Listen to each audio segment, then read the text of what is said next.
Happy Wednesday, everybody. Welcome to the Citizen Council live stream. I'm Chris Castleman and here with my co-host, Brandy. How's it going, Brandy?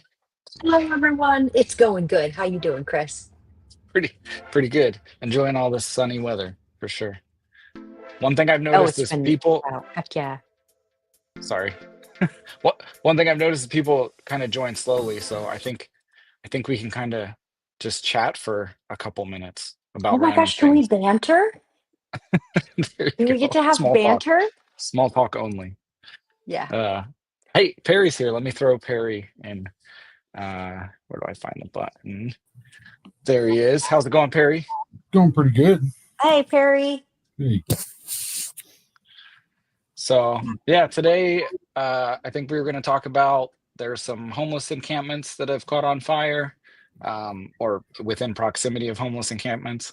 And I went to on Monday. I went to a town hall for public safety in Lakeside, kind of trying to brainstorm solutions out there, and then whatever else you guys wanted to talk about.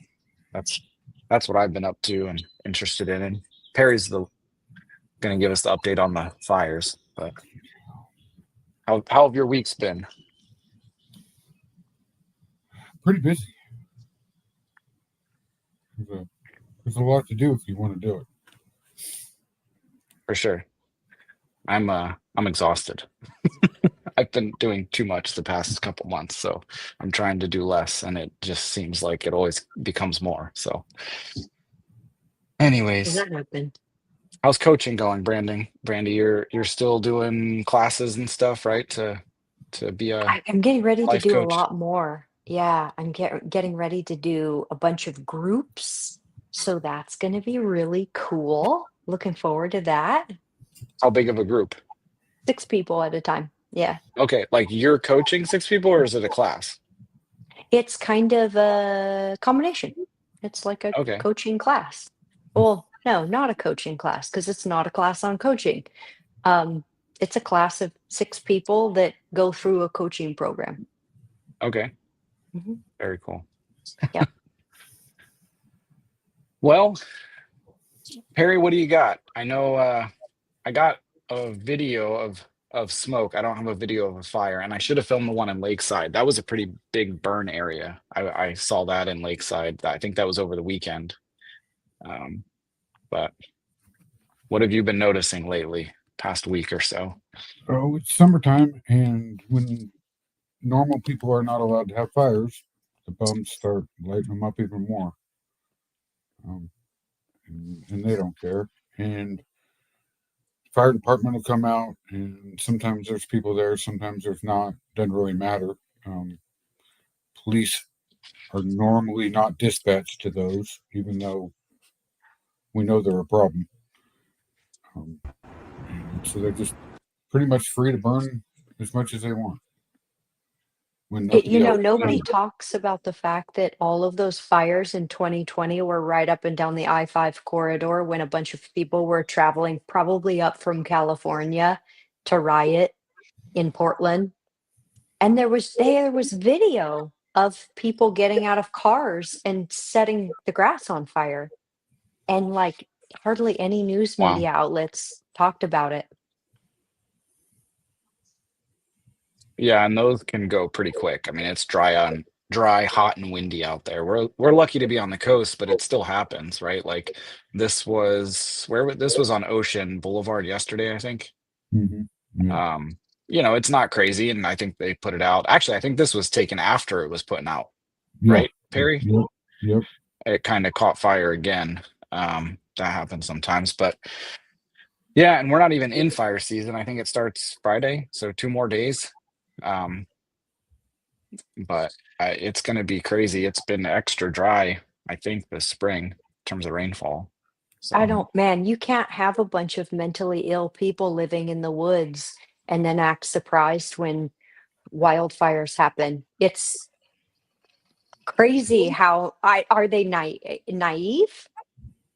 the people that are kind of have created this situation, because how could you think that of course they're going to set things on fire? They have like no concept. A lot of these people scream at fire hydrants. They have no Well, concept of reality. They get a lighter in their hand and get a little ways out of town and they're going to set things on fire.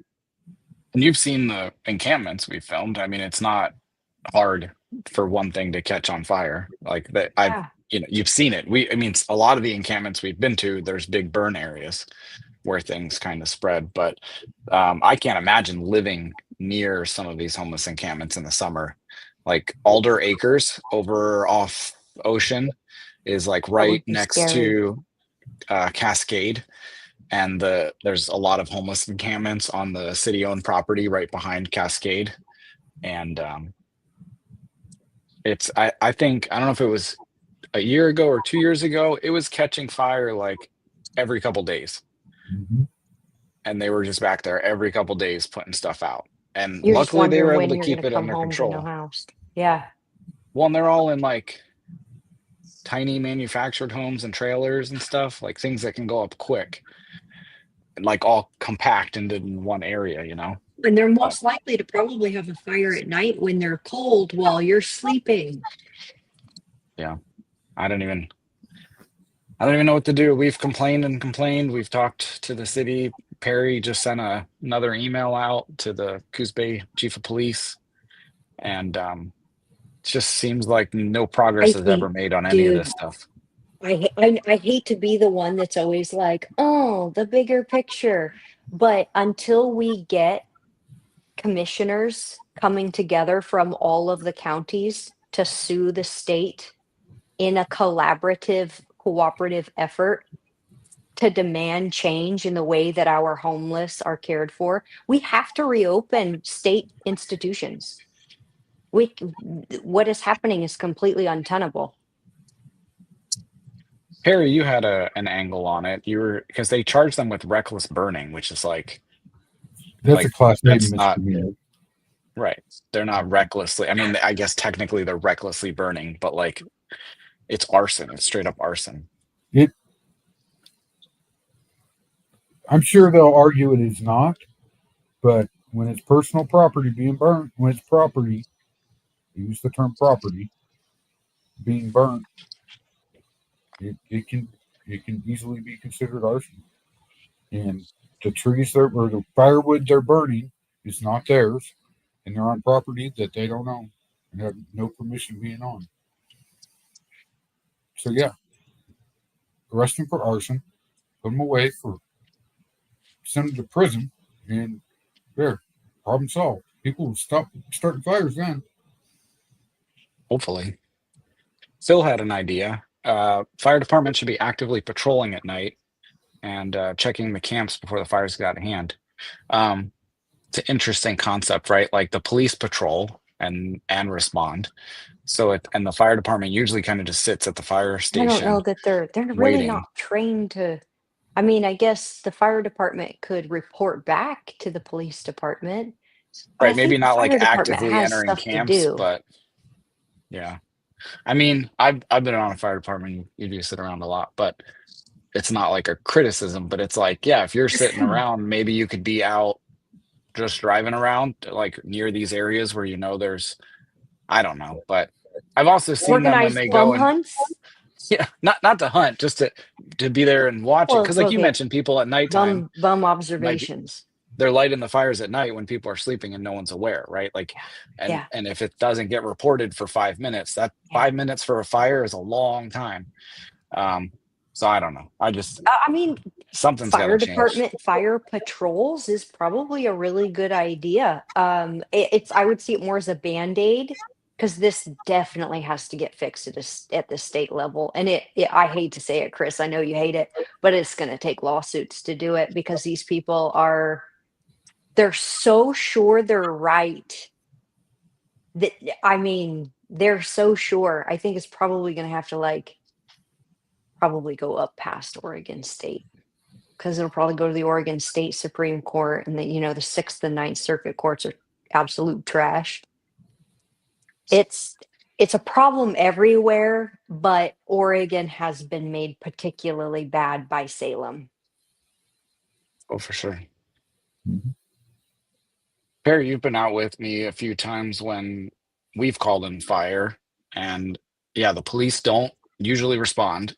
It's usually handled by the fire department, even though it's arson or reckless burning. If somebody is not allowed to be having that fire going Right. on that property. They don't have permission, and it's a wildfire. But anyway, so they show up and they pretty much just put it out and leave. And Mhm. sometimes it recatches fire, and like rarely do you see somebody walked out in handcuffs, you know? And it's like, I get it. Like, there's all these things. Like, how do you prove who started it if they don't admit it? And this is it's like, but where is like the police showing up and talking to them and being like, hey, who did this? You know? And like sometimes they will rat on themselves. So Treating it like arrest a them. serious crime. Yeah, If you're exactly. sitting next Like, to if you're sitting next to a fire during fire season, uh, that should be enough.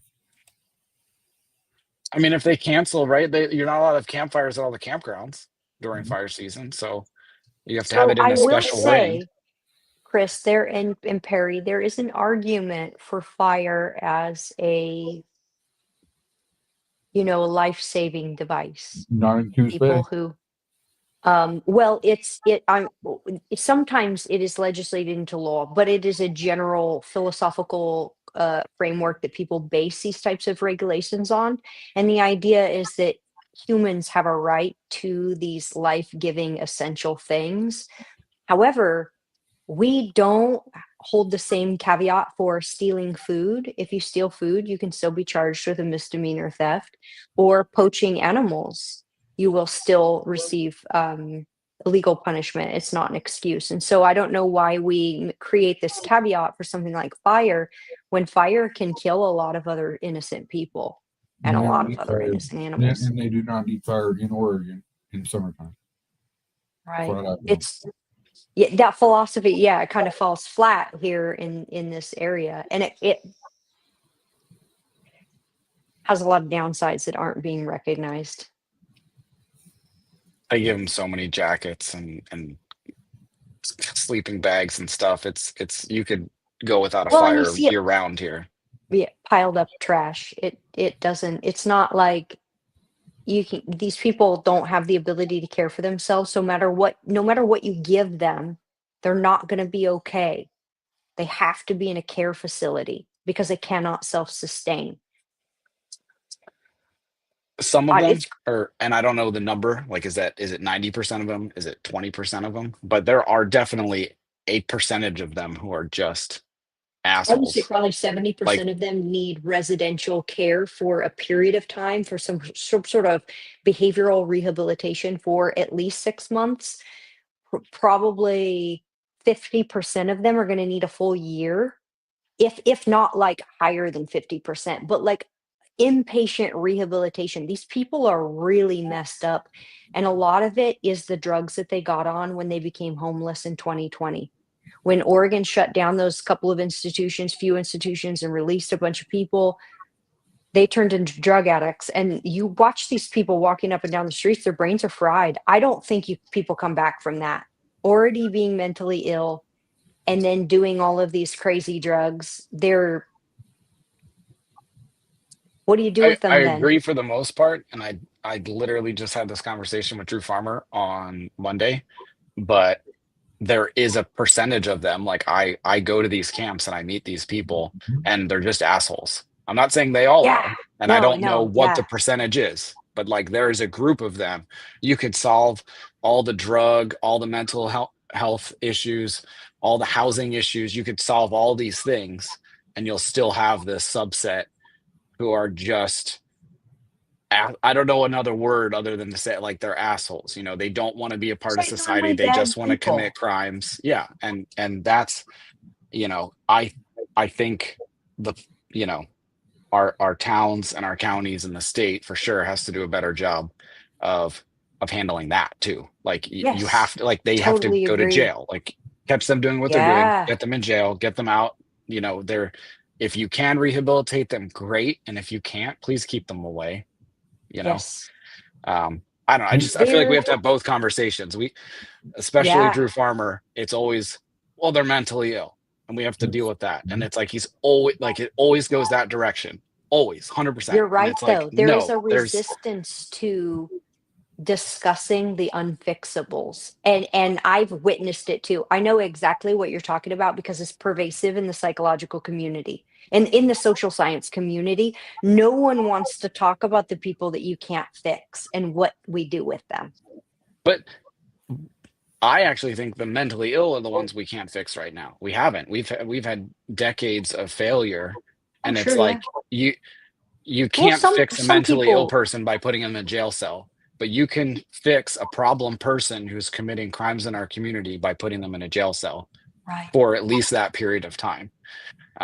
I don't know that it's so frustrating talking with people in the community, like people who live near some of these camps that are catching on fire. Or like you hear, I get messages, Period. You get these messages too. People, like the one in Empire off North Morrison, um, the Vega property. You hear like, oh, they're screaming every night, all night long, right? We found a dead guy out there. Like you hear all these stories, and it's like that's so infuriating because I know who these people are, and they are just criminals. Like they're homeless because they're criminals, right? Like they're not. It's Yeah. not like they fell on hard times and couldn't pay the bills, and they're just really good people. There are some like that, but I don't know. Right. I just have to No, clarify. I have seen exactly what you're talking about. It is a real thing, and have noticed it in this community from the moment I moved back, actually.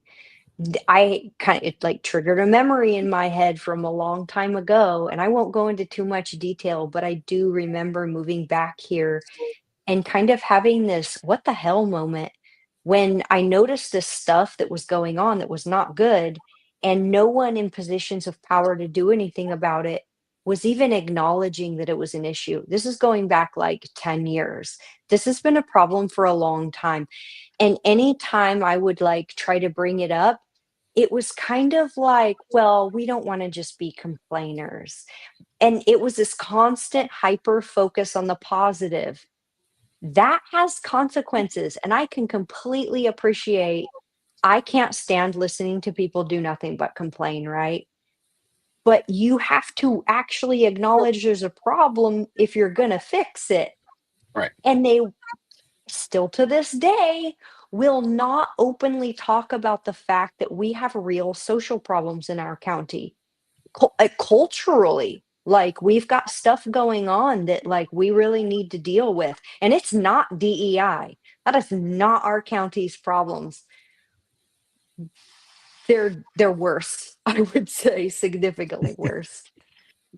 I would also say though, if we can't solve DEI, like if we can't just say, come on, that's not our county's issue, so get it out of here, then we're not going to be able to solve these bigger issues. Um, that's Maybe hard that's for me. why people hyper focus on, oh my God, we need diversity because they don't want to talk about the fact that a woman was thrown on the ground in an attempted rape at 5:30 in the afternoon at Walmart. Right. Like no one wants to talk about the scary stuff that's really going on. And so they just hyper fixate on this fake problem that, Yep. non-existent problem that they can pretend to fix so they can feel like they're doing something. Tackle Yeah. the Well, I mean, scary stuff, and you don't even Howard. actually have to solve diversity. You just have to make a proclamation. I proclaim August as National Indonesian American Month or whatever. I would argue For that Coos Bay. diversity is a verb, and the people who want to see diversity in our community should think about a diversity of opinion and start listening to people that maybe think differently from them. That's a great way to be diverse. What do you think, Perry? Nobody wants anybody that thinks any way other than what they think. It's been proven over and over again. Yeah. Well, a girl can dream, right? Yeah, yeah. I would actually love to get some bleeding heart liberals on this program, or even some moderates. You know, We're I never love going to having a get anywhere conversation if with we don't anyone have. who can like stay on topic, not use logical fallacies, not use straw man bullshit and the red herring type stuff, not use covert abuse tactics. If someone can have like a purely logical, respectful conversation, and Chris, I will tell you that one of the reasons I left the left is because they are hard to find on that side. Like I was just the going to say, you logic just is ruled out not a lot of there. people. Like the logical thought process, the big picture, like, whoa, is this where we want to be heading? They just, and then It's it not that turns it's like into, well, you're illogical, just, it's that it's emotional. It's an all about an Yeah. emotional response. Yep. that's the So same thing that as clouds your illogical. logic. How Well, you That's feel like, is trying to be all isn't that that nice. the matters. epitome? I'm trying to be nice. The emotion clouds the logic. They have Oh, logic. oh, It's okay, just you're being clouded nice. because if they could take the emotion out, they're normal people underneath. I'm hoping. I've seen it work with some people. If you give them the time and they're patient too, and you can work I'll through work some of the through it stuff. Yeah. And and see the little show them that fuse you burning in their can brain. see their side, Yeah. Yeah. The one thing I liked about Monday, so there was a town hall. Mayor Nikki Wood and one of the other city councilors, Nikki Hardin and Gabe Fabrizio, the sheriff, and Captain Sanborn, I think I got everybody's name there. Four of them put together a town hall for Lakeside to come up with solutions. And I told them this at the end, and I'll say it again. I cannot state the like impact their tone had on the situation. Like you were mentioning, like when you're sitting there talking to some of these elected officials and they'll tell you like, oh, it's always been this way, or like they'll say things that are like, no, what are you talking about? Or they'll try and be like, oh, well, that's not that big of an issue, and they try and like hide things or talk around them. And it's like, nope, they just seemed like normal people for once. And it was like, thank you. They're not Like, doing these like intellectual gymnastics to justify this BS position right. that, Or like yeah, they said things like, it has gotten a lot worse over the past couple years. It's like, even that, I have not heard that from Mhm. Jessica Engelke yeah. or Mayor Benetti from Coos Bay. Like, you don't hear those things. I mean, they say the opposite. Like, well, I don't know about Jessica specifically. I can't remember. But I know Mayor Benetti has said repeatedly, like, it's been this way for 40 years. It's always been this bad. It's like, no, what are you talking about? Somebody brought up like, um, they said that because there's a food bank in Lakeside, and someone said, hey, it's gotten really bad since that food bank started. And they talked about that it started in 2020 for COVID, and then you had some people in the room who were like, no, it didn't, it's always been bad, right?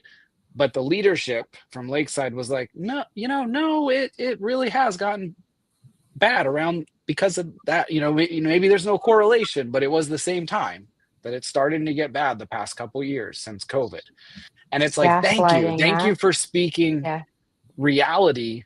And I don't know. You guys just had to be there, but it was like I've been to a lot of these meetings in a lot of different towns focused on public safety and homelessness issues and things. And I was blown away by like the realness and the authenticity of the Candor, conversation. radical Yes. candor. Yes. Yep. Like they were normal Those are people. leaders.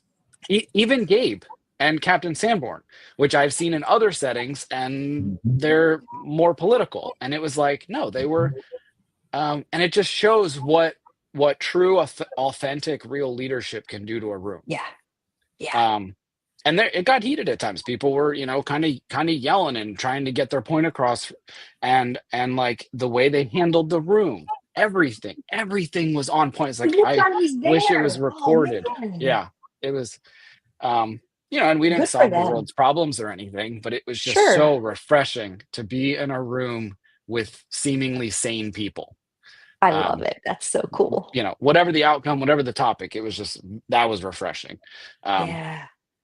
or somebody challenged the mayor because she was saying, well, like well, just even she was like, I understand that you guys don't like the food bank, that you think that it draws this crowd in and it creates a problem. She like even just acknowledging that she understands that frustration, right? Because like how many times, Perry, have you and I complain about the Devereaux Center and we're told that it's not a problem, you know? Right. And it's like, Right. so anyway, she Right. was like, the food bank, you know, yeah, I understand your frustration and it is frustrating. And she was like, but there's nothing we can do. We don't own the food bank. It's not ours. And then Who the does lady own was the like, oh, I right. guess it So the doesn't lady was matter. like, well, who runs the food bank? And the mayor said, well, the senior center, I think, runs it. And then she was like, well, who gives them their lease? And she was like, the city does. And Mhm. instead of like, I know in other situations in other cities with different personalities, that conversation would have blown up. They would have countered that lady. The leadership would have countered that lady with more sass, and they would have bounced off one another, and it would have turned into a fight. Somebody probably would have been told they're not allowed to talk anymore. The whole room would have gotten tense. I mean, and instead she just went, "You're right.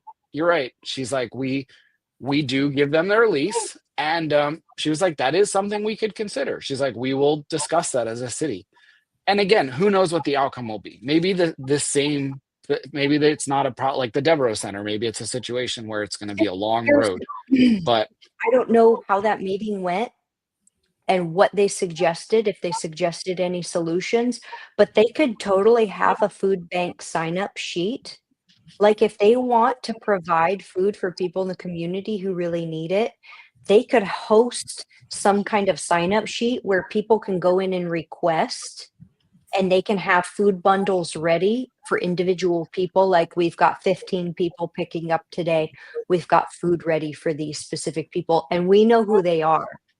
So that there's some kind of, gatekeeping going on, and it sucks that we gatekeep food, but, like, when people are getting, abused by people who are living off that food, yeah, I think that's the main you complaint know? is that they're living off of it. They're living in Yeah, the dunes on federal land, so they're not getting caught. And and our then state already they're gives out food living off of stamps. what's that? Our state already gives out food stamps. If Right, they're people getting need food food, they can stamps. get a little there is I mean, it's not much, but, like, But then we go to these encampments, and the people in the room had done it on their own as well, and they just see the food everywhere. It's just tossed and and trashed and thrown away. So like that's oh, I think the main complaint is like you're not even using it. And then there's like traffic concerns that when there is the food camp, they all like come out of the woods, and then they're all the riffraffs in town and blocking the street, and um, so I don't know, but there is a correlation between these centers that give them handouts. And I don't know, has there ever been a study done to figure out if it like does more harm than good? That would be interesting. Perry, what do you think? So, of course, the bleeding hearts don't agree, but homeless don't have to live comfortably. They don't have to have a full belly every day. And if you're dealing with troublemakers all the time, why do you want to make their lives comfortable? You don't. But that's what everybody out there is doing. They're giving them everything they need plus what they want. So they'll never change and they'll continue breaking into your neighbor's house or shoplifting or whatever because ignorant people, there's a long line of them right there giving out handouts every day to people they don't even know and they don't care because they can pat themselves on the back and who cares what they do to your neighbor? It's ridiculous. It would be at least smart to get like a name and you could look it up, right? Like, are these people active criminals? If so, I mean, why would you be supporting that? Um, It's not I don't hard to know. figure out. It's really not. the one thing I've learned about this community, there are so many generous people. If a person is genuinely down on their luck and has not repeatedly victimized others, there is a lot of people in this area willing to help. I mean, man, like they'll give people work, they'll give people shelter for work. You start off small and you earn trust and you know, people will provide opportunity to people who earn that opportunity. We we don't appreciate that a lot of people who end up out on the street are there because they have hurt a lot of people. They've hurt everyone who's tried to help them. Now there are the exceptions, right? But the exceptions are not the rule. This is a very generous community, and it shocks me that people don't realize like the degree to which these people have created their own circumstances. And yes, a lot of them do need help, but a lot of them are just like awful people who are extremely selfish and extremely base in just like animalistic fulfillment of needs. Like they do nothing but indulge in drugs and just like burn out and steal. I I don't I think don't you know I don't know what motivates someone to help people like that. right, like when you have a personality issue on top of other things, that's a problem, right? Like there are high functioning people that do drugs. There are high functioning people that have mental issues, right? But when you add on like selfishness or narcissism onto it, then it's a real big problem, I've right? never Like met like a decent meth head, and I stand I by have. that. Like I've never met someone who Yeah. does meth who isn't a complete piece of shit human being. I mean, I ran a Maybe it's restaurant, just so me. the in California, and the people that I had to hire were definitely sketchy. So you had to accept some level of drug use and mental disorders, you know? So I've There's met a them and lot of there's drug good use people. that I'm not particularly, rough on. I'm not so stern about, but I'm just saying, I have never met a person who uses meth that isn't a piece of shit. Maybe it's a Oh, I coincidence. have, Maybe I'm you onto know, some something. people just use it to get through their week, you know, if they've got Bullshit. 4 long shifts in a row and they can take 3 days to crash, Oh, maybe bullshit. That's what maybe cocaine is for. I don't know the difference between all these things. But I'm just saying, you know, so there are people out there, there are business owners that are willing to hire people and work within certain certain arenas of mental disorder and drug use. But when you've got Right. somebody who has a personality disorder, like um and I don't mean like a diagnosed thing. I mean like you're just a jerk or you're just selfish, then these things start compounding and that's why you end up on the street. Not all of them, but a lot of them. That's why they're not you can't work with them. You Well, can't. there's some drug abuse that causes personality disorders. I Fair mean, enough. methamphetamine abuse causes schizophrenia. Well, that's I, not a personality disorder to me. I just mean like you know when you're like 10 right. I years mean, old and you've got that person who you're like you're just a dick, you yeah. know, like if Like, that oh, person you goes came out the on. womb like that. Right. And then Yeah. they go on and get and do drugs on top of it or develop like some sort of bipolar disorder or schizophrenia, then poof, no one's going to be able to handle that. Um, Right. or you could have a great, you're in grade school and you've got that buddy of yours who's a really good person, but they just ended up taking on drugs, and they can usually be worked with, you can like reason with them and get That's through it and true. help them. Because there's humanity in it, but I don't know. So yeah, I just we've got to work on these issues, and we've got to. Perry, big thing that you always try and bring up is like the conversation and the tone and what we're talking about has to change the narrative. And I wish you could have been at that meeting on Monday. I think they're going to have more of them, and I mean, like, I am very hopeful for those leaders in Lakeside. They've got new city councilors, a new mayor, and they've just got the right demeanor. They're younger. It's Love it. so refreshing to see like younger new politicians, um or leaders. I would label them leaders, like actual real leader. What I saw on Monday was like actual leadership, even from Gabe and Captain Sanborn, who again I've seen in other settings and I've just had to roll my eyes. But yeah, Perry, they I've got all these notes from it. I don't even know where to start, but they drafted this proposal and it's 2 pages. Um, and it's essentially like a public safety levy for the Lakeside area. So it's like North Bay, Hauser, and Lakeside. It's those three fire districts, same geographical boundaries, and they're hoping to levy a, what is it, $1.11 per thousand assessed. So out of that whole district, it would bring in, they're estimating around just under $1,844,000. And what are they going to And do with it? that would pay for 4 deputies, well, a sergeant and 3 deputies. And it includes vehicles, administrative costs, overtime pay, materials, all that sort of stuff. That's a huge price tag. Just like that, just one deputy is $156K. That's all in, right? That's all their benefits, everything.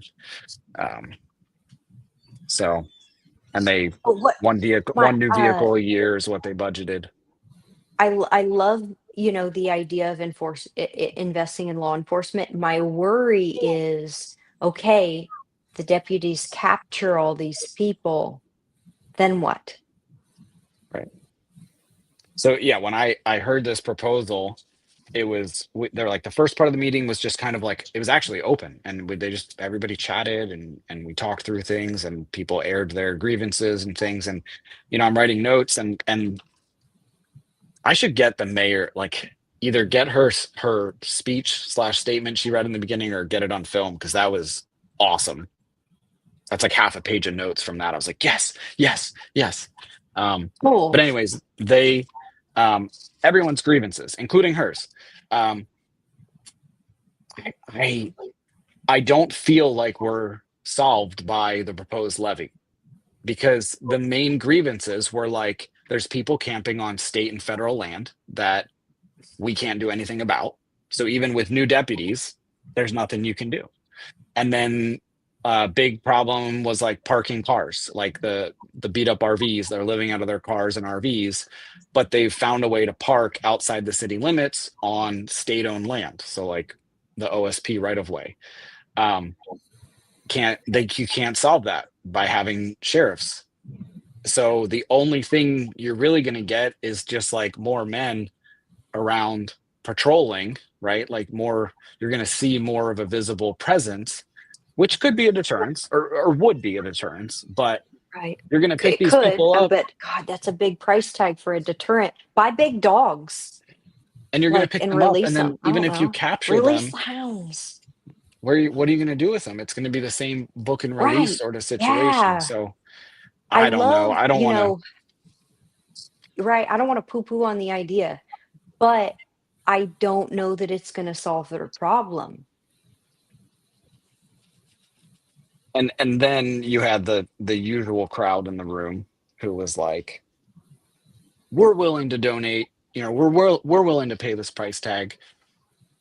It might be a couple $100 a year per person, depending on your house. But they were like, but all these other people, these people are going to say no. And they were like mad about it, and even the sheriff and the deputy were like, yeah, like that's what made the other levy fail. It's these these people who just don't want to pay it. And it's like, well, hold up. First of all, not your money. When people That's work exactly hard what for was their going own through my money, head. It's like, you're not you entitled to anybody's money, and yeah, you better ask nicer. right. Yeah, you're Like, never going to you're how going to have dare you people get mad? yeah, that's why every time they put this levy on the ballot, it gets worse, right? Like And people just the are more thing, Chris, solidified in their stance. the thing that really actually irks me about that is that in my mind, as you're explaining this to me, I'm thinking of like the bigger picture and going, I don't think this is going to work. I don't think this is going to solve the problem, because the problem was before the jail pod closed and all the deputies got laid off, the problem was still there, and it was just as bad. And I'm not saying that to criticize them. I'm saying it to suggest that this is a systemic issue that will not be solved with more deputies until the system is tweaked. Then more I deputies will help. And right, so like I how could dare see if you be mad at me that I won't spend my money on something that I that believe in won't even my work. heart will fail? I know, it's crazy. It would make sense to me if I The walked into that room audacity. on Monday and I heard story after story that went like this. My house was being robbed. There was a person, they were entering my home. I called 911. I held them off for 10 minutes and they finally still broke into my house because a deputy could not get there and they beat up my husband and something like that, right? Like, or I own a store in town and they set it on fire and and they didn't get there in time because they were coming from far, far away in the county.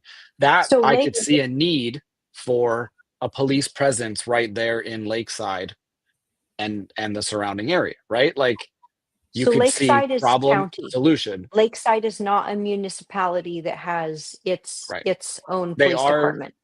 they are a municipality, but they do not have a police department. Why don't they use Coos Bay North Bend's police resources? That's too far. Really? I mean, they could So we they send the could. sheriff all the way up there? Well, that's the interesting thing too, is like this would form, if this worked, this would form a taxing district, which would have, just like the other districts, would have an election for a board, and this would be a contract with the county. So they could change Okay. who they do that contract with, or they could hire their own. Okay. That's So not a bad so idea. that's what makes this special. I do like that. Mhm. I would even say they could form this district and you don't have to have the budget at all. You could just form it as Mhm. an idea and then raise the money. The Well, and only problem obviously, is if the there's no sheriff's like department base is rate. in on it, like if the sheriff's department wants to do it, like obviously they were there because they think it's a good Right. idea. So if the Right. sheriff department wants to do it and the money's there, I mean, go for it. But Yeah. I don't think that it's gonna yield the results that they're hoping it's going Well, to. and I suggested they should go to the elections office and pull the data from those precincts and see how the last levy fared in that exact geographical area. Like, was it, because it was 60-40, like 60% no, 40% yes in the whole county. But what was it in just Lakeside, Hauser, and Mhm. North Bay? And when I said that, the sheriff kind of went, it was worse, right? Like they voted more no. And it's like, then I don't understand They how, don't want because it. I didn't see anything new in this. It was the same levy. Like there was no creativity to it. There wasn't anything new besides you give us money, we put deputies on the road. And that's a hard sell. How, again, if my problem is the people living in the state and federal lands and people living out of their cars, and the other thing was city ordinances. The county's not able to like enforce a city ordinance. Now they could potentially have a contract where they're allowed to, so that they talked about that a little bit, but it's like a lot of their pain points. I read this document and I just don't see the solution. So I suggested, because Rick I Coleman was there, he's from the Citizen Patrol in Hauser. Hauser has they formed their own Citizen Patrol. There's no taxing district, there's no taxes collected, nothing. It's a volunteer thing. And they have a couple $1,000s a year budget. And Perry, Perry went to one of their meetings with me. He knows those guys. So it's like, I suggested them doing something like that. Because everybody in that room is saying, we're more than willing to give our money. Okay. Take those people in the patrol. room who want to give their money, give a couple $100s a year to an organization, buy little vests, and go around and be eyes on the ground, be that presence Yeah. that you're actually wanting. God, that makes it so much worse, Chris, when you put it that way, because these people who are mad that other taxpayers won't give up money for more deputies also will not just simply go walk their own neighborhood and look for suspicious things and call it in. Right. But I totally appreciate trying to sell more deputies. That's great. Like he's Sell make more deputies. yeah, I mean, he's making a pitch to bring on more deputies and get more. Like that's great. So if Perry, we he got to get can you involved in on this. You're going to fall asleep, man.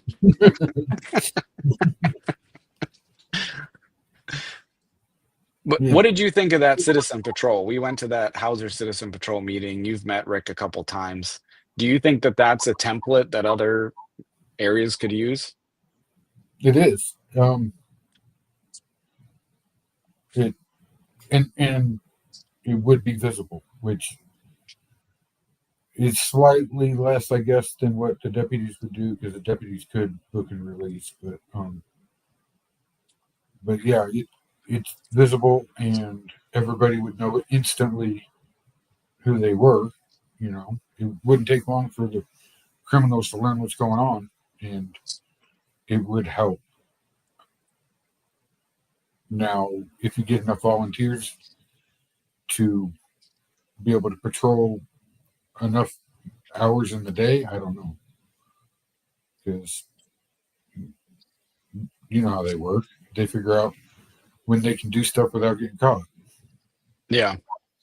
Right. Well, the weird thing is the car that Hauser Citizen Patrol uses to patrol, they actually like have a patrol vehicle. It was from Lakeside, because Lakeside had a citizen patrol first, and it got shut down, or just kind of dissolved. I was a handyman for one of the people who were, one of the main people involved in it, and he was telling me all about it, and it kind of just fizzled out because they were shining flashlights in like people's houses and like just being pests, like kind of being like Karens and just I, nagging people, everywhere not there is focusing on the power, real.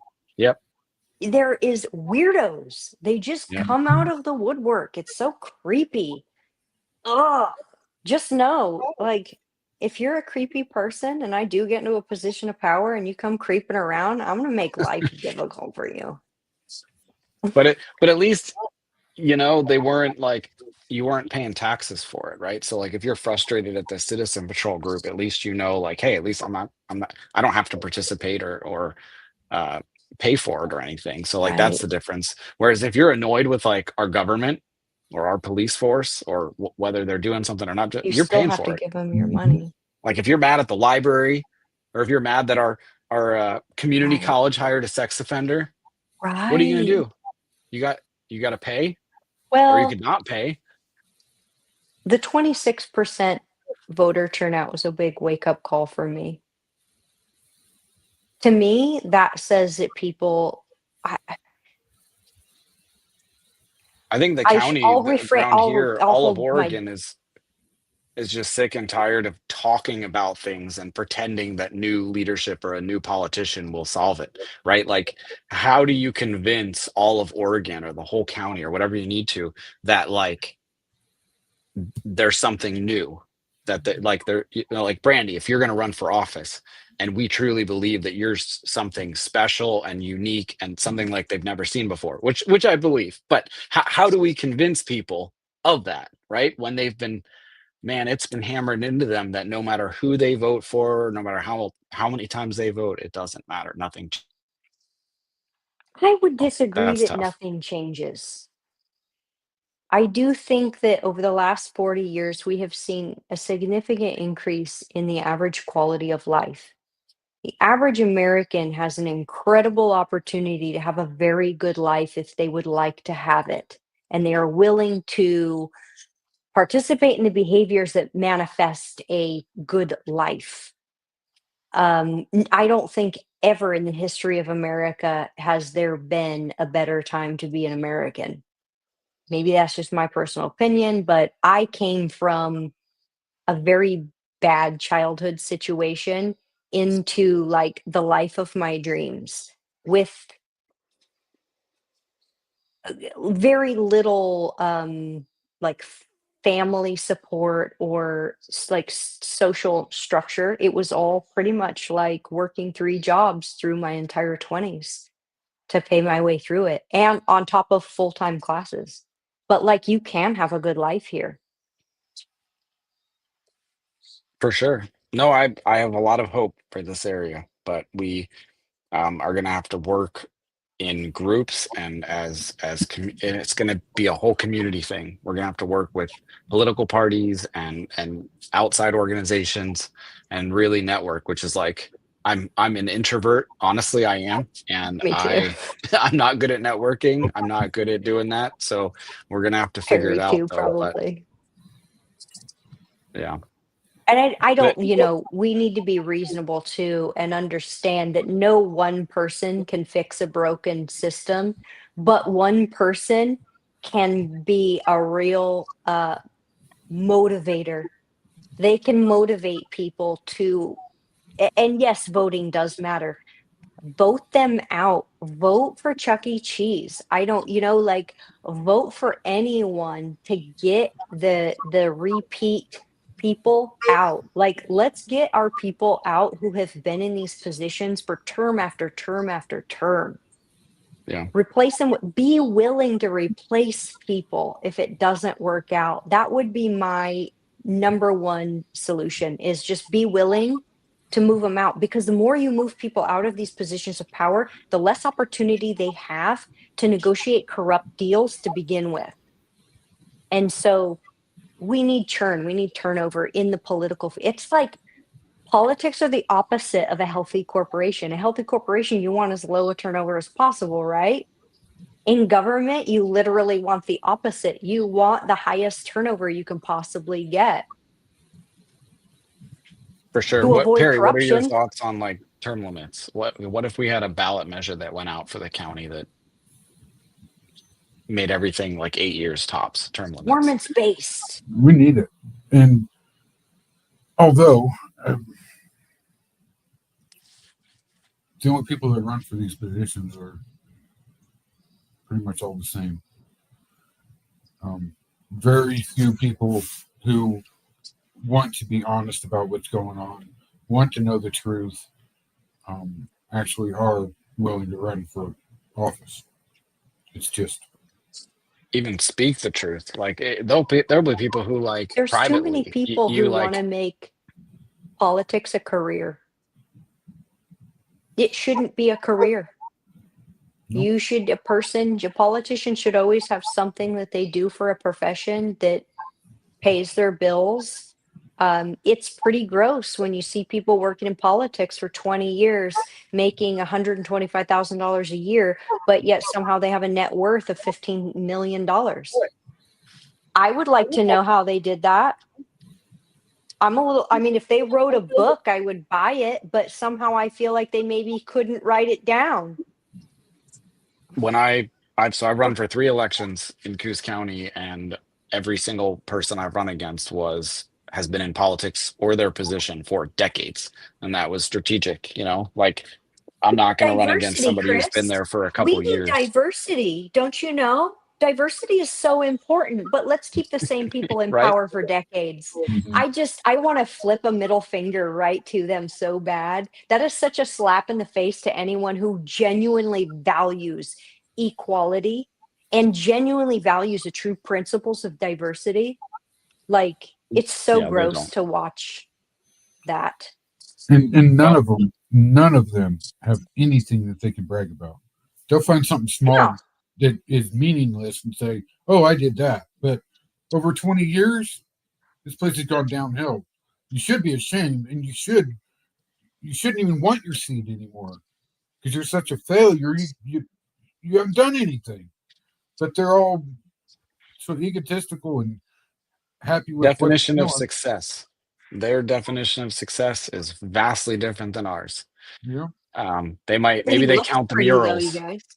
Yeah, Like there you yeah, in go. North Bend, I think they count the murals, and the number of grants they get. Doesn't matter if the grants for yeah. like some speed limit sign. Doesn't matter. It doesn't matter what it's for. It's just a tally, so that at the Mhm. end of the year you can say 17 million or whatever the number now is. Um, it's crazy. But again, I'll go back to Lakeside. People, if you're from Lakeside or that anywhere in that area, or you just need a break from Coos Bay, North Bend politics, and you want to go see some real leadership, like the mayor of Lakeside starts out her statement. These are my notes. So it's like it's not verbatim, but she was saying how she recognized the increase in crime. She's fed up and frustrated. This one's a quote: "The status quo is not working." She said Lakeside public safety is non-existent. They only have 3 city staffers, like administrative staffers, and 1 public works person.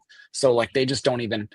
So she means like non-existent in terms of people, but also in terms of there's no one out there to do anything. The public works guy is the one who goes around to like somewhat clean up these encampments from time to time, but he can't enforce anything. They've had almost 2,000 calls for service last year. That's a lot. She said the homeless camp by the cemetery is out of control. That's tribal owned, and surrounded by federal land. What's the tribe doing about it? Nothing right now. Yeah, I haven't spoken with them, so I don't totally know. I mean, it doesn't look great. So one change since we were there a couple months ago, there's a giant gate, like one of those big yellow bars, in front of the cemetery, so they can't drive on the tombstones. So that's great. But now I can show the videos in a second. The camps that we had filmed have more than doubled in terms of people and in terms of tents and buildings and stuff. It was like a beehive of activity when I went there on Monday. I didn't even go close. It was like sketchy. Do cemeteries have any kind of federal protection? It's tribal land, so it's sovereign land. But I also think it's leased to them. I don't know. It's complicated. I feel like if you drive over an Indian tombstone, they should be allowed to shoot you with a bow and arrow. But that it would be historical artifact. Too much? So this is too far. This is a giant tarp. This has to be like 50 feet across. This tarp is insane, and it's all dug out in the dunes. And Weird. there's a little like village under there. I mean, it's massive. I don't even think you can see it in the video. These dogs came out after me. I ran out of there. It was crazy. I didn't even get that on film. But when Perry and I were there, this was like a little tiny pit, not nearly this big, in the same spot, and it just had some garbage there. But it's crazy. And then I got one other video. Oop, clicked the wrong button. Why isn't the tribe doing anything about it? It's crazy to me. So this is where that 2 or 3 story structure was. I remember. I don't know. that one, It's yeah. probably hard to see. And I'm trying to zoom in. You can see people up there. There were people down below me. Because when we were there, there was like the cabin that had people in it, and everything else around it was abandoned. Now they're all active. There's people in all of them, and there's like double the amount of tarps and structures. Hey, and I have it a was question. crazy enough that I didn't even get close. You're saying so Lakeside has had an influx of people? Is Coos Bay North Bend chasing them out? I don't know. I don't know if it's like an influx. From what I've heard, it comes and it goes. So they told me that after we filmed a couple months back, they literally cleared out of the woods. They said that those people like flooded the town like the next day after those videos went viral on Facebook. They all abandoned their encampments and came into the town because they were apparently like afraid of being filmed. And then they've slowly gone back. And they said it well, because you remember we did the interview with Sarah, and she said it like you'll clean it up and they'll come right back. So that I have an idea. But go for it. They should really set up satellite cameras, or they should take that money that they're going to spend on deputies and spend it on surveillance, and have a team of volunteers that are willing to go haze these people in a very legal way. You know what I mean? I wouldn't say that, but sure. Just hazing. Okay, so ODF&W calls when we have problem animals. I live in the country, okay? Like we got bears and stuff. So when you have problem animals, ODF&W refers to it as hazing. After that came out of my mouth, I realized how inappropriate that is in a context of humans and that reputation it has. So forgive me. I tend to like go biological. I deal with a lot of animals, and so forgive me. If they could just go, educate them as to, where they need to be camping because they're not allowed to be there. Yeah, I mean, just even like you mentioned the cameras, just even for awareness of, just start with just the cameras, and then you can Broadcast it, put them see on the how internet. many people, uh, iterative, right? Get the cameras up, and you can just see how many are going in and out and who they are. Maybe you recognize them. Maybe the cops recognize some of them. Maybe there's somebody that has a warrant. Maybe there's somebody that they really don't want in the area. Just start there. And then maybe use those cameras to, like Perry and I have, we've been effective with nipping things in the bud. So as soon as they go in to start setting up a camp, that is the best time to tell them, Some- hey, this is not Get okay. out of here. This is not a place to set up a camp. So I mentioned that at the meeting because that is something that, because they were talking, this whole plan at best is going to take 18 months to 2 years. And I was like, so in that time period, if you're willing now to spend the money, people in the room, there was like 50 people in the room. So 50 people, you're willing to spend the money now, $200 a year. Why don't you give that to the city right now? Like, write a check, give them cash. So 50 people at $200 a year, that's 10 grand a year. That's a lot of money towards buying cameras, vests, You're organizing, right. some volunteer efforts. That's just 50 people. 50 people can make that impact, and Yeah. the city could have a hand in like making sure that it's funded, or What did they maybe say? you nothing. I mean, No, I'd be willing to they give the city of Lakeside $200 a year to kick that they off and get didn't it all going. jump on it and be like, "Shit, that's a winning idea." I mean, I don't know what happened afterwards. I thought they would have. I thought they would have been like, heck, actually, that's really smart. Let's and I said, you can give it to the city, like you can give it to the We city. tried You to do guys that can out here collect in it amongst Fairview. themselves. Um, Not a and closed that's a circuit way camera. lower budget, but probably the right impact. Is it going to solve the world's problems? No. But is it a direct response to the actual issues that came up in that meeting? I think it is. And it's, if they can show that they're effective in doing just that little bit, then maybe they can convince the area that this larger public safety levy is worthwhile, right? I also suggested forming a citizen task force.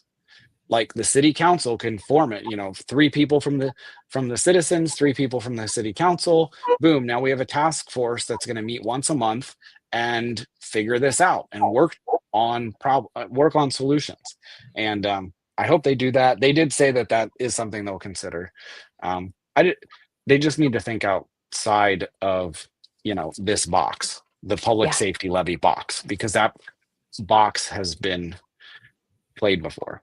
So Here's the thing, if we had if Shutter Creek was reopened alongside a proper mental care facility, a long-term residential state facility, and those deputies had somewhere to put these problem people, I would be like, I'd give them 5 grand a year of my own money. How about that? If I knew that it would solve the problem, Well, but it Perry, won't. we went around with this initiative in December. We were going to try and help fund the jail, which is, I mean, that's the bottleneck. The jail and not enough prosecutors.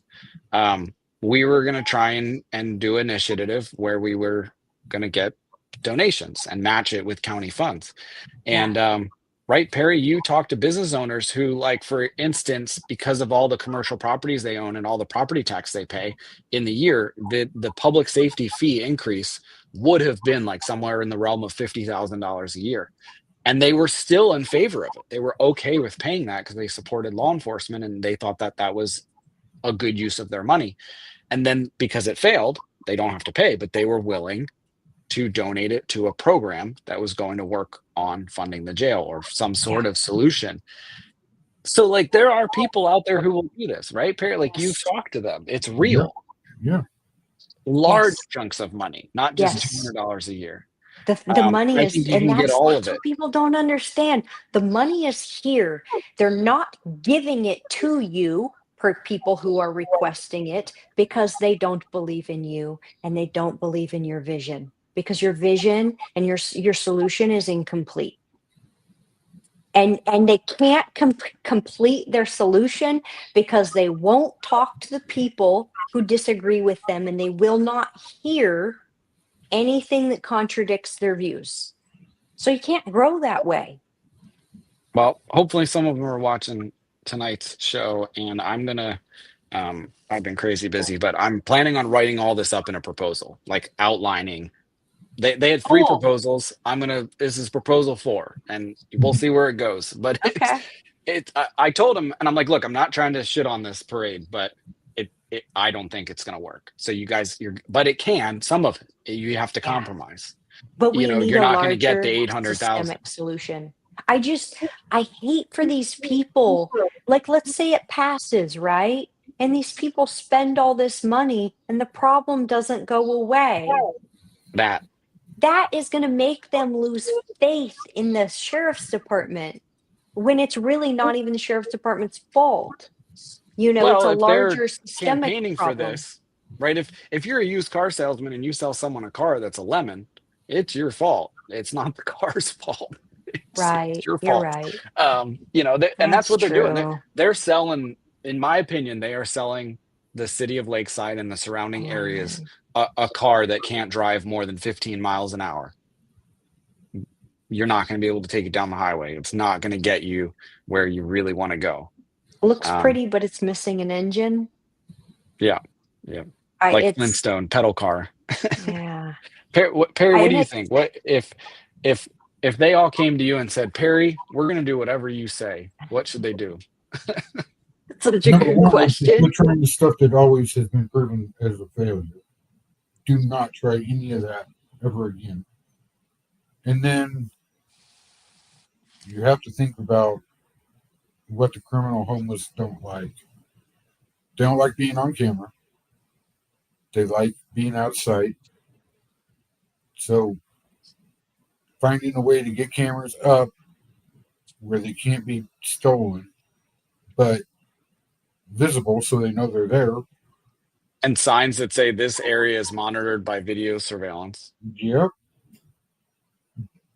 They would move out the next day, I guarantee it.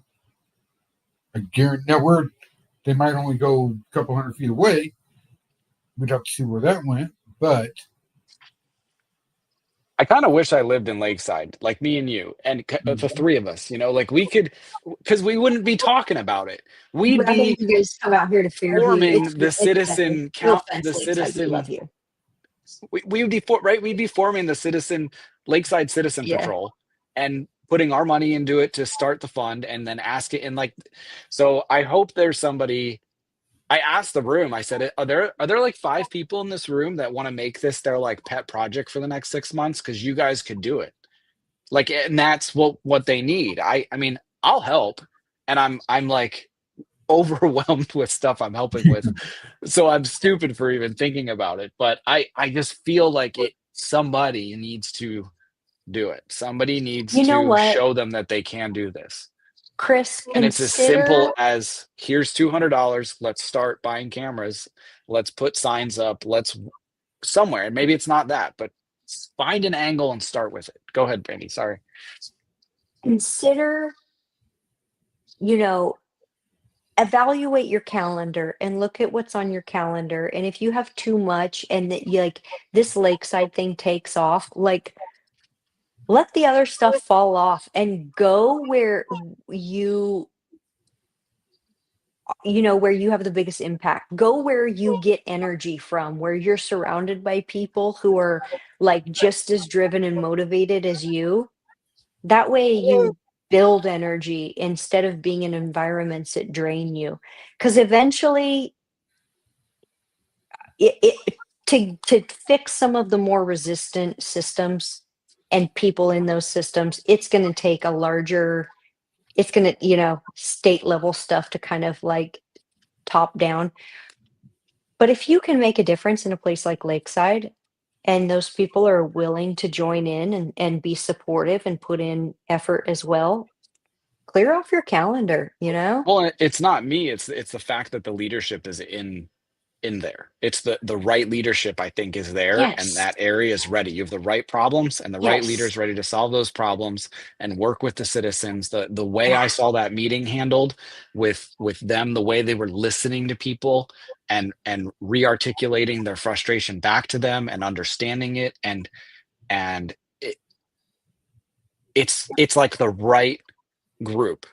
And if they could do it and form a template that other areas can use, that would be huge. That would be bigger than any other thing I could do. But yeah, I'm gonna work on it for sure.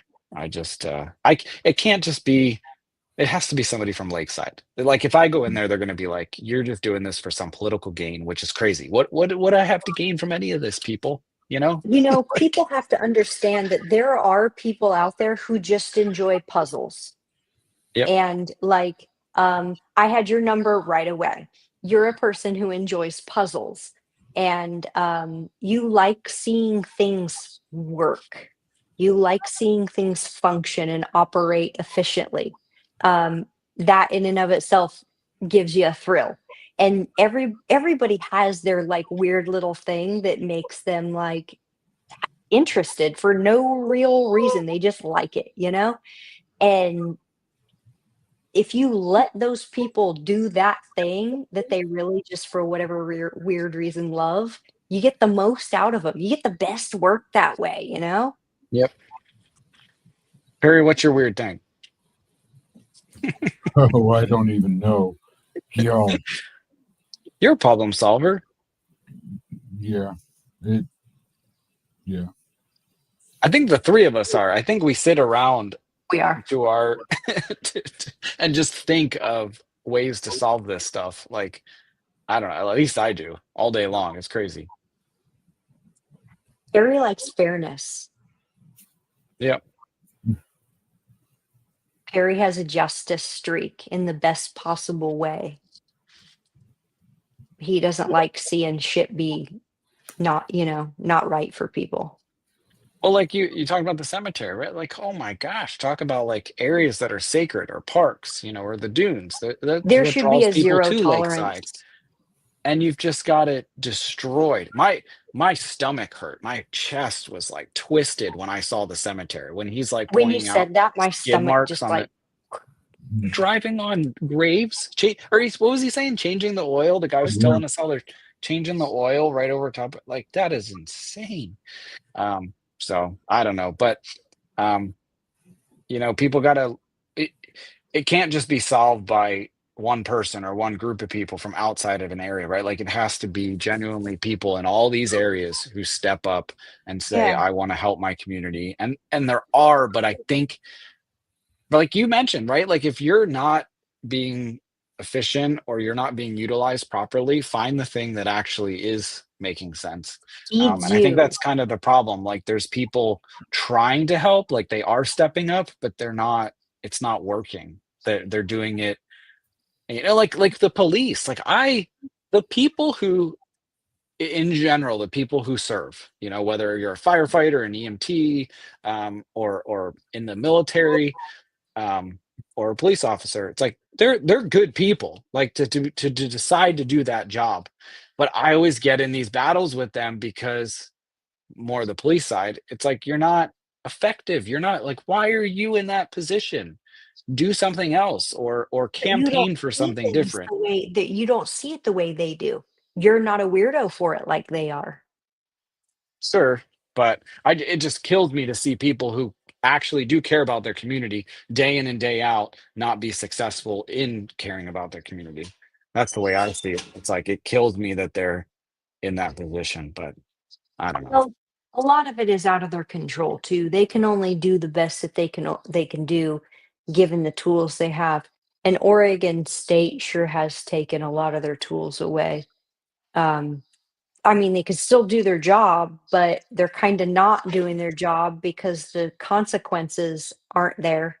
And so that how awful must that be to arrest someone for being a total shitbag and then see them right back on the street 3 hours later, and you have a mountain of paperwork to do, and you have to show up to court dates and all of this BS while they're out doing it again 3 hours later. They've It has even to suck. they've had like people resist arrest and they've had to like fight with these people just to take them to the jail or even hear on their way to the jail that they're not going to accept them and they just have to release them. Like that's insane.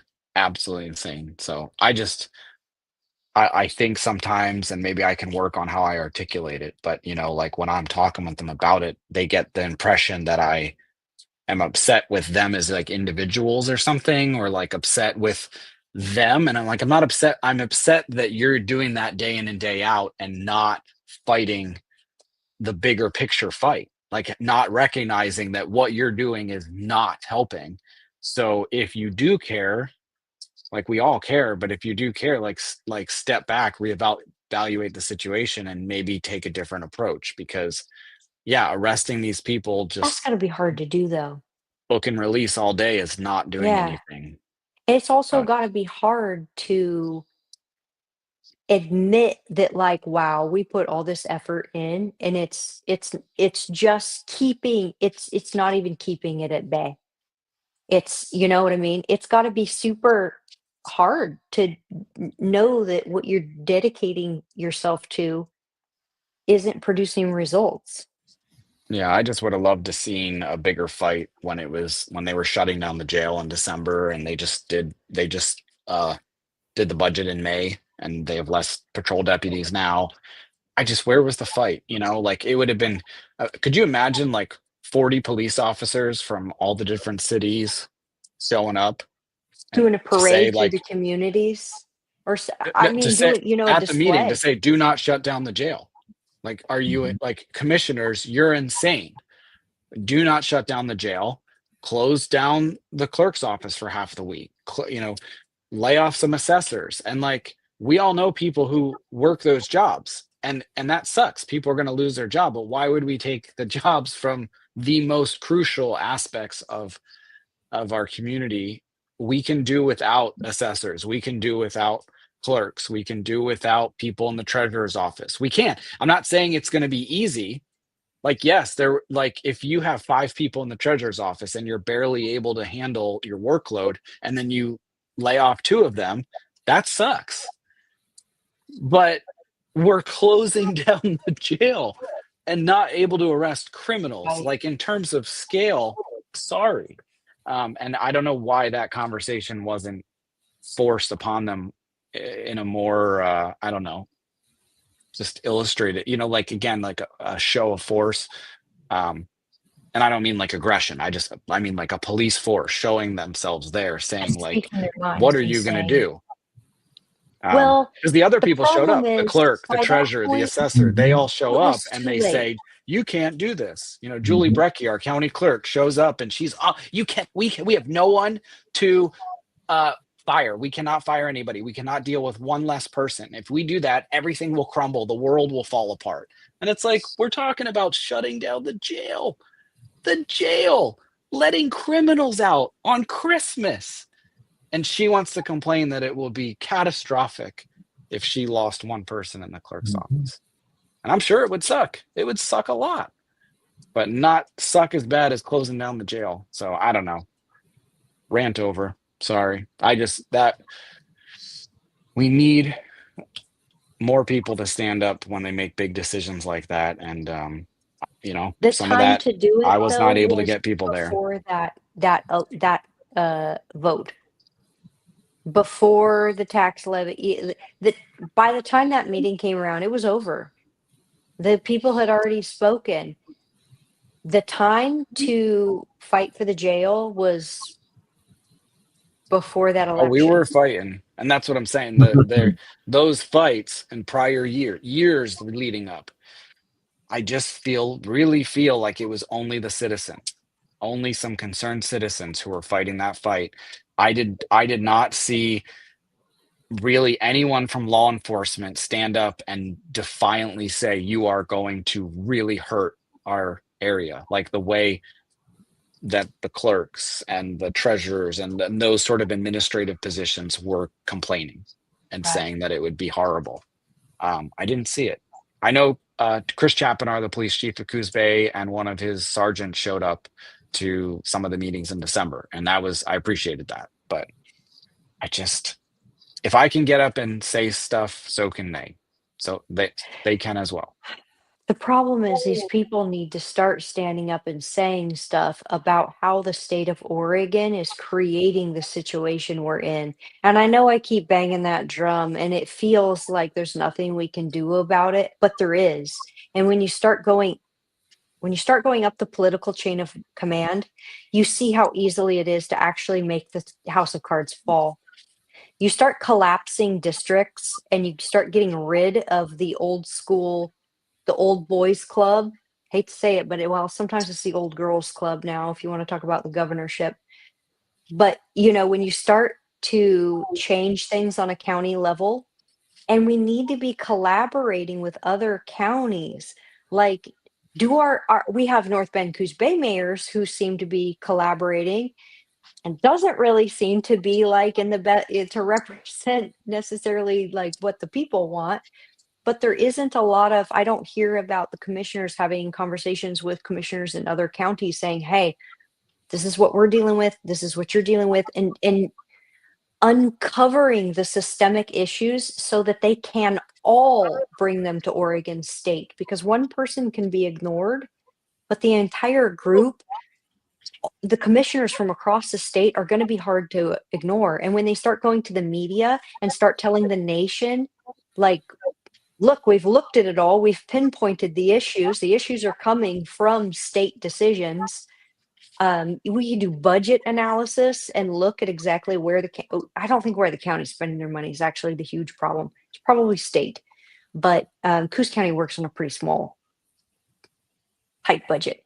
But like, where is Oregon's? What is it? $13 billion? No, it was more. What is the Oregon state budget? I have no idea. Mhm. Yeah, I just know county and city stuff. This stuff, the thing is that the problems that we're having are coming from the state. And it's like, yes, we can't fix state problems here in Coos County. We can fix Coos County problems to an extent. But if we collaborate with other counties, we absolutely can take on the state. No one, like, the state doesn't care about Coos County at all. We don't have enough people to make them care. But if we start collaborating with other counties and get other county commissioners on board, their mayors, all of these leaders to join in and actually speak out, our sheriffs, like the sheriff in Florida, who he's pretty outspoken. All of these people standing up and giving like press conferences, having town hall meetings, submitting articles to newspapers for publish, and start heavily criticizing the state of Oregon's leadership. They're doing a terrible job, and none of our local leaders say a word about it. Instead, they take cute little selfies with them. They're scared. Trash. They're scared of losing money. They're scared of everything. All of our local governments are scared of being sued. They're scared of losing state funds. They're It's scared of the everything. money. So Oregon can ignore federal law. No big deal. It doesn't matter. Marijuana, number one. Being a sanctuary state, number two. And I'm sure there's more. And it doesn't matter if you agree with them or not. They are ignoring federal law. But the cities and the county are going to cower to Oregon when they want change, or cower to the lawyers, that the threat of lawsuits and all of that from other people. And you can't be afraid of the what ifs on everything. You got to stand up and do what's right. And that's what needs to happen. Jeff reminded me, Perry, do you remember that the meeting in December when they were closing the jail, and I think it was, who's the canine officer? Slater, I think it is, Oh, stood up yeah. and he was like, just shut it down. Just Because do they it. knew Just they do were it going to now. lose their jobs anyway. Quit waiting. But they didn't have to. It's crazy to me. I mean, they had a plan. It was not like compromise people. They don't want to compromise. They want everything or nothing. That is how these politicians have operated. and they're not willing to compromise. They're not willing to work with the citizens. And that's what happened in December. I wish we had done these podcasts back then, because we probably could have got into it and explained more of it. But they had a proposal that would have worked, and it would have kept the jail open in a collaborative situation with the citizens and business owners.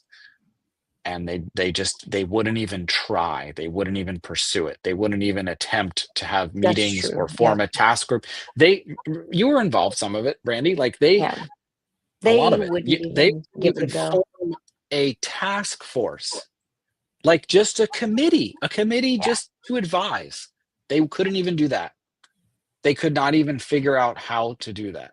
They got It stuck in was the wild that they were really, they would, like you said, they just wouldn't do and like try something. What is the harm? And they just couldn't make a decision to move forward with anything. It was weird. like what? Why would you, as a county commissioner who's facing all of these issues, they talk about them nonstop, and we talk about like all these issues, why would you not want a citizen task force to like just to meet, to bounce ideas off of Just and get listen input, to them? brainstorm. Yeah. Why would you not want that? But that's who we've elected. We've elected people who are elitists, and they actually don't feel that they need to hear from people. They No, think they people don't. are misinformed and stupid and heavily biased and uninformed. And so they don't want to listen to anybody. And they know all the answers. They've already, because they've tried everything. So anything you're going to bring to them is something they've tried before, and they know that the answer is it's not going to work.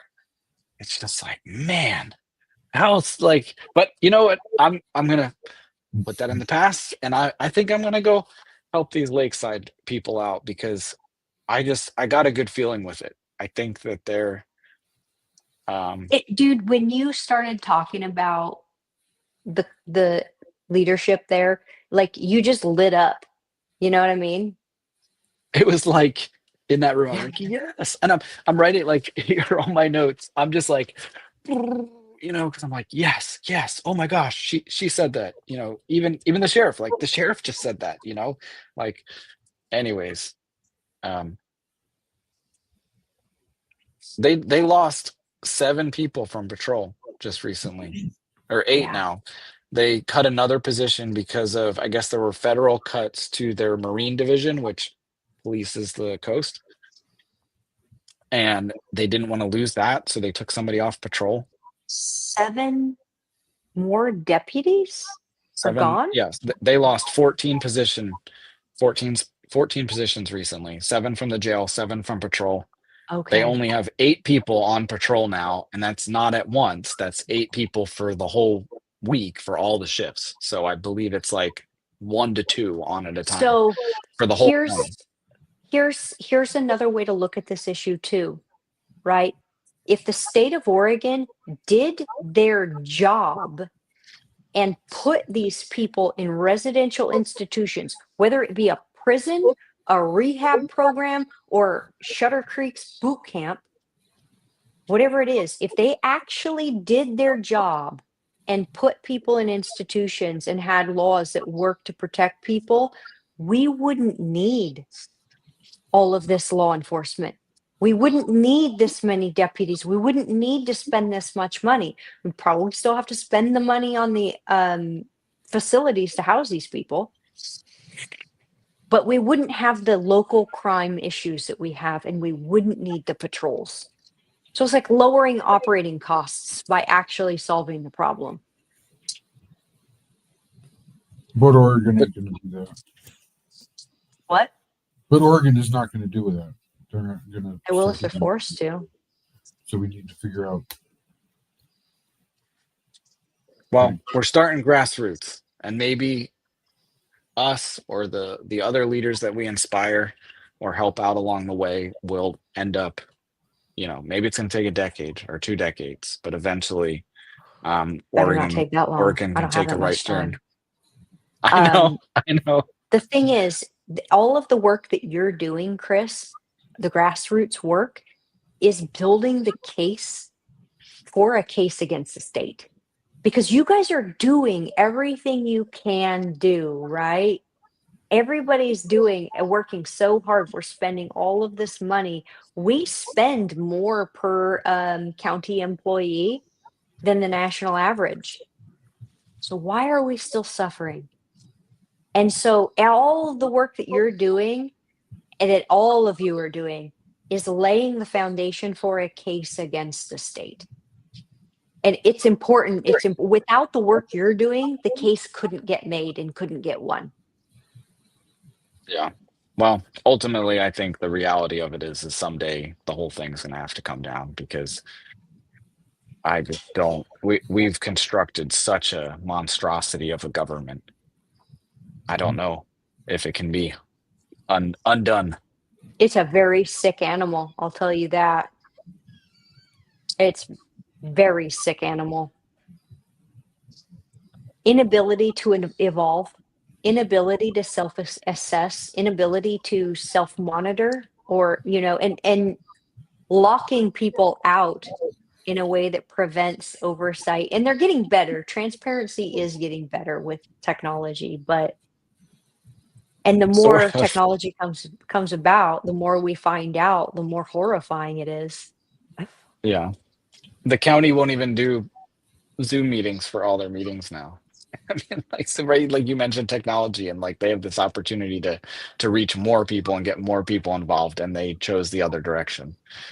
So Phil just said he dreams of a Coos County being an island of sanity in a state of chaos, right? Like I think it can happen. I really do. I think we as the county we have the right people and the right problems that we can solve it and show other counties, and like Brandy said, work with other commissioners from around the state and do something special. What it is after, I don't know, but maybe we'll start in Lakeside. I like the people up there. And Hauser already has the citizens patrol. So I think some of the people from Monday's meeting are going to go to their meeting later in the week or in the month and bounce ideas off with them. And I hope it rubs off on them. Like, look, with a couple $1,000 a year budget, these people are actually doing something. And start there instead of trying to get $1 million, and maybe you end up somewhere in the middle. But I mean, is there a degree to which they can go in with like air horns and speakers and like blast Metallica or Barney or something? Like, I know there's music that the CIA uses to torture people. Find out what that is.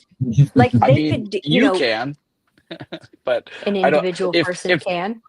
I doubt any government can be a part of it, right? Like, so if Right. you have like But the a city citizen patrol council could. use, but once they're an organization, maybe they could be sued. I don't know, but there might be a time and place for like guerrilla tactics, but let's start with the simple, like non-invasive ones, or like non-extreme. Like, if we can't even just put Fine. like these trail cams, I've got them right here. You're talking like this was $100 at Walmart for these two cameras, so $50 each, and then it's like $10-15 a month for a subscription to have the pictures and videos Is it pop per right up on my camera? phone. Yeah. $15 a month per camera. So maybe That for gets a couple expensive fast. $100 a year, all in, you've got a camera that is $15 sending. a month per camera? Yep. Yeah, that's Well, good. it's like it's over cellular. So you don't maybe have a couple at that price, yeah, but that would add up quick if you wanted to have a lot of cameras. Sure, but like, so for example, the Lakeside, like between Spin Reel and Airport Way, I think are the main encampments there. Problem areas, right? You could start with that and just put like 4 cameras up at the main entrances of those trails, and there you go. You And that's position your cameras so they can see each other? You could, yeah. So you're saying if someone stole it, you'd see them. So the cameras also have satellite camera, so you're GPSs. gonna. So if they take it, you can follow it wherever it goes. Nice. until they can Okay. turn it off. But Okay. I have them in lots of places, and I have yet to have one stall. So do what works, and that's been working for us. And I just feel like they could start that before going in with bullhorns and yelling at people and trying to scare them off, because Listen, the whole grave site thing, my compassion packed up and moved out of the conversation oh no, I when you hear you. said that. I'm there too, but I've also That's like, that's nice of I'm not gonna say on video what I think should happen to them. if people want to get together and do whatever they do, go, like, people do something, right? Don't do nothing. Like Like, that's you what I would can do advocate for. stuff. Like, literally, But you can be shockingly obnoxious, and it's legal. Mhm. Like, just FYI, if you're out, like now you can't torture people in their homes, on their private property, and stuff like that. I'm being facetious when I say the word torture, obviously.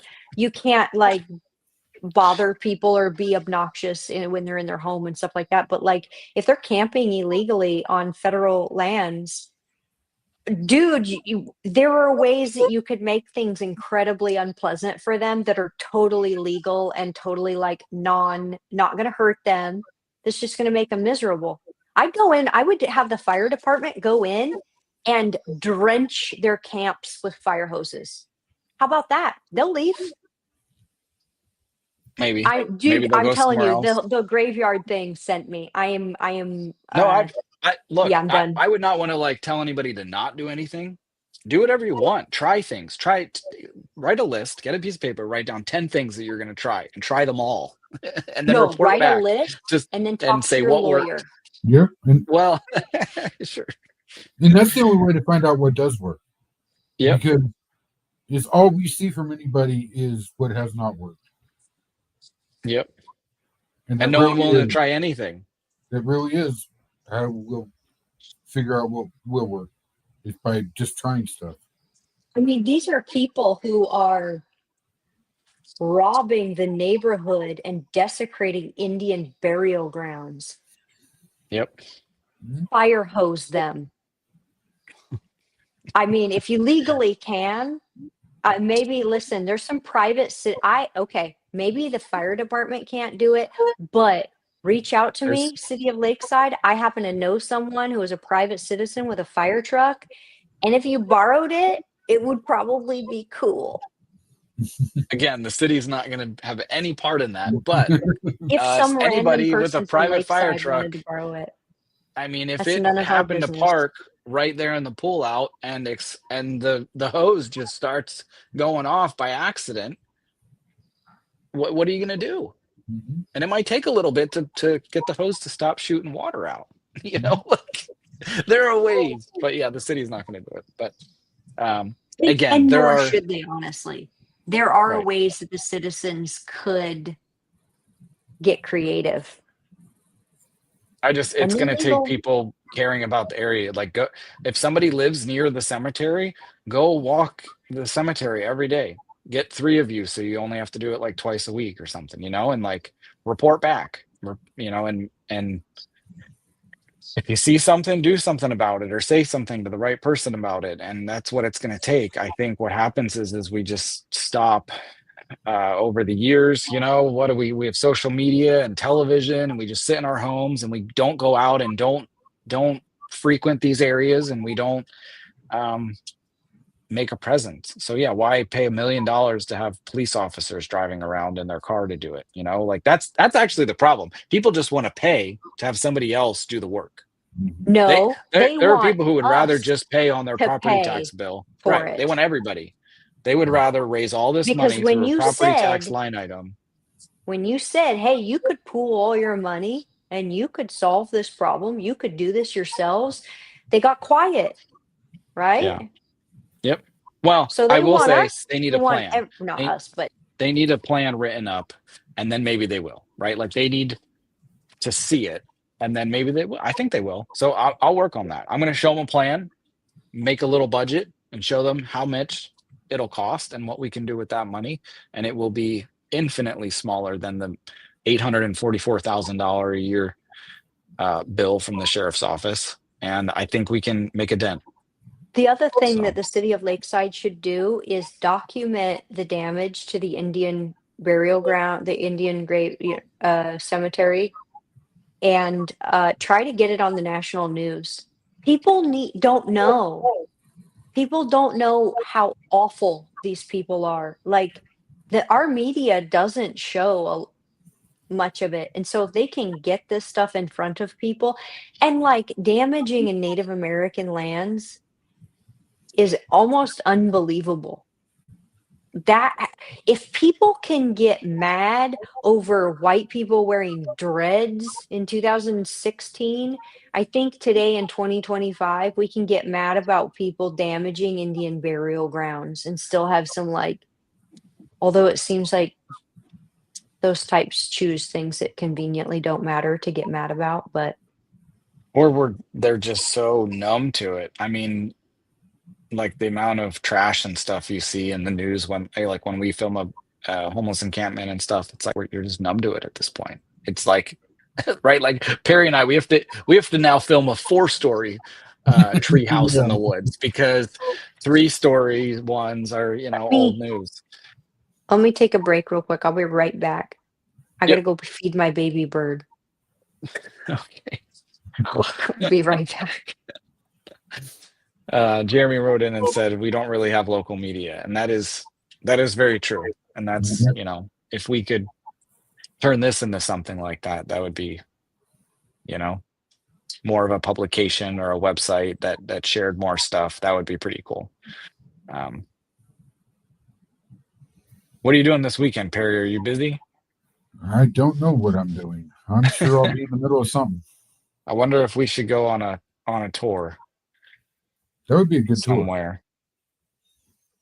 Well, Yeah, we don't want to tip anybody off to where we might go, but because there's a few places I need to go. like a lot. Like I'm sure you're getting the same messages I am of problem areas. It's getting worse and worse, and like we started the show out, like I'm concerned about the summer for fire season. Yeah. I And was it's kind doing a of burn sad. pile on my property, and the wind picked up a couple days ago, and whew, I was getting nervous. I put the whole thing out, just drenched it. I was like, nope, no more fires. Yeah. And how sad is it that they feel that they have to get a hold of us? Shouldn't be the case. Right, like there should like why aren't they emailing Drew Farmer and Joe Benetti and all these other people? I don't know. Maybe they are, and maybe But they I don't won't know. get I any just action. would, They won't get any action. yeah. Same thing when you and I try and get a hold of them. Absolutely nothing. Drew did go to the cemetery, but I think he was going there for normal reasons. But I talked to him a little bit about homeless camps because he was at the meeting. So um, he said he's seen a lot of different types, but gave me the usual, oh, they're mentally ill and we need to fix all that. And I just said, okay, that's part of it, but like there are people who are just jerks. So Well, I don't know. You can play the mentally ill card because even if you had a magic wand and said, okay, all the laws are different, and now we can do whatever we want with mentally ill people, you still got to wait 5 years before you have buildings built and people employed in those buildings and whatever else you want to do. So it's a way to just get out of actually having a conversation. Yeah, and that's why I think we need to have more like citizen committees or town halls or whatever that get more people involved. The leadership needs to show people that they are going to listen to them and prove that through these sorts of like community events and before we can even start to collaborate. Remember at Coos Bay, they were going to do that. They were going to form a committee based on like me and some other people who had brought stuff to their attention. And then they called it like the livability committee, and they opened it up to like 18 different positions around the community, but they had like specific people. They were like, we want somebody from the tribe, we want somebody from these different cities, and we want somebody from here and law enforcement, and like those are all great, but like they missed the key people from the community that are like actually the most actively frustrated about it to come and be a they wanted to kind of control the narrative. I think they wanted a group of people who have like expertise in all these areas, and it's like no, that's actually the problem. The problem is you all have expertise in doing what you've been doing, and what you've been doing is not working, and we need new people in there to talk about maybe how to do it differently. And I don't know.